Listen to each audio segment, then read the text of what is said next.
નમસ્કાર મિત્રો, વિડીયોમાં આપનું સ્વાગત છે। મિત્રો, હાલમાં જ એક ચોંકાવનારા સમાચાર સામે આવ્યા છે। તળાવમાં ડૂબી જવાથી બે સગા ભાઈ સહિત 3 વિદ્યાર્થીઓના મોત થયા છે। મિત્રો, આ સમગ્ર ઘટના બનાસકાંઠાના કાંકરેજના તેરવાડા ગામની છે। તેરવાડા ગામની અંદર તળાવમાં ડૂબતા બે સગા ભાઈ સહિત 3 વિદ્યાર્થીઓના મોત થતાં સમગ્ર પંથકની અંદર અરેરાટી મચી ગઈ છે।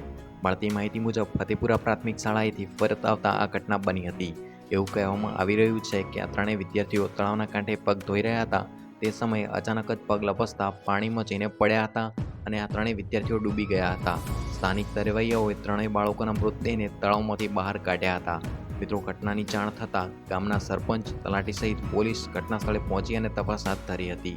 મિત્રો, મળતી માહિતી મુજબ મૃતક ત્રણેય વિદ્યાર્થીઓના નામ કિશન રમેશભાઈ ઠાકોર અને શૈલેષ રમેશભાઈ ઠાકોર, જે બંને સગા ભાઈ હતા અને ધોરણ 4ની અંદર અભ્યાસ કરતા હતા। આ ઉપરાંત શૈલેષ શિવરામભાઈ પરમાર, જે ધોરણ 8ની અંદર અભ્યાસ કરતા હતા। તો મિત્રો, આ રીતે ત્રણેય વિદ્યાર્થીઓના ઘટના સ્થળે તળાવની અંદર મોત થયા છે। જો મિત્રો તમે પણ તેમને શ્રદ્ધાંજલિ પાઠવવા ઈચ્છો છો તો કોમેન્ટ બોક્સની અંદર ઓમ શાંતિ લખી શકો છો। તો મિત્રો, બસ આજના વિડીયો પૂરતું આટલું જ। વિડીયો ગમે તો વિડીયોને લાઇક કરો, શેર કરો અને આવા અન્ય સમાચાર જાણવા માટે ચેનલને સબસ્ક્રાઈબ કરો। ધન્યવાદ।